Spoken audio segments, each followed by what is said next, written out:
Ladies, how do you know if your guy is DL? Let's talk about it. I'm Dr. Jinnie Cristerna, lead psychological surgeon right here at International High Achievers. Make sure you click that plus sign and follow me. And, visit my website and become a subscriber if you have not. So look, this is not for everybody just because they have these qualities. I want to start off with that. Usually your gut is the first indicator. Other people asking you is another indicator. But in working with a lot of DL men, especially when, at the turn of the century as HIV, and in the beginning of the century, when that was a big thing, and it still is, I will tell you what I've noticed and when I've talked with them as patients, as friends, what I noticed was this, and I did consult other therapists who work with the community of men who might be on the DL or who are on the DL, and this is what I got out of it.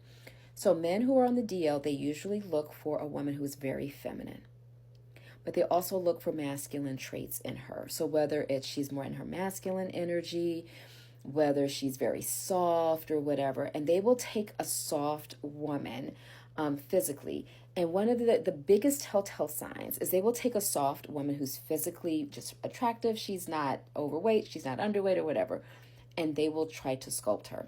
Nothing wrong with that. So don't go out going, oh, I can't go to the gym. No, that's not what I'm saying. What I'm saying is they will focus on her being muscular.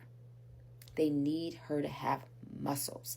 And then what they will try to do is have bigger muscles than her, right? So they will tend to turn her into like a man body, right? So there's a difference between being toned and fit and being muscular and flexing. Now, some women are into bodybuilding. I think it's great, if that's what she wants to do. But if it's not what she wants to do and he's turning her into that, that's a red flag.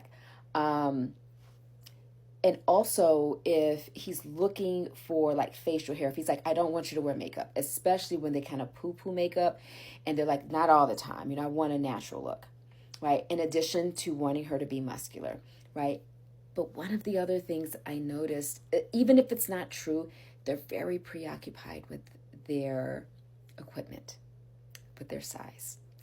And they often think they're not big enough. They often envy other sizes. And it's like, well, how did you know that?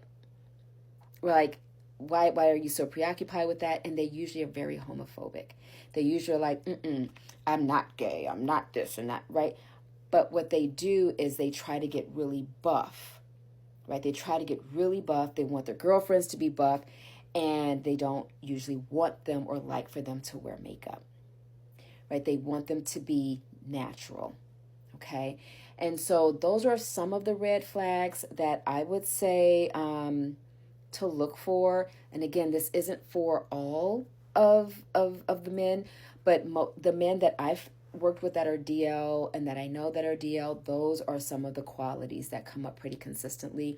They tend to need a lot of validation and ego stroking as well, and this kind of affirmation that you're good enough and you're great and you're this. And they tend to be extraordinarily helpful. Like, look at what I can do. Didn't I do a good job? So a lot of praise. So yeah, those are some of the things.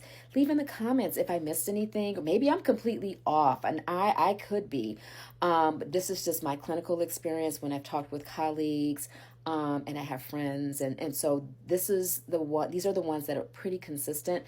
But I'm open to the comments, let us know what you've noticed. Let me know if that's spot on or whatever. Dr. Jinnie Cristerna, go ahead and let's have a conversation about it. And remember, you guys, stay safe, stay discerning, stay healthy. All right.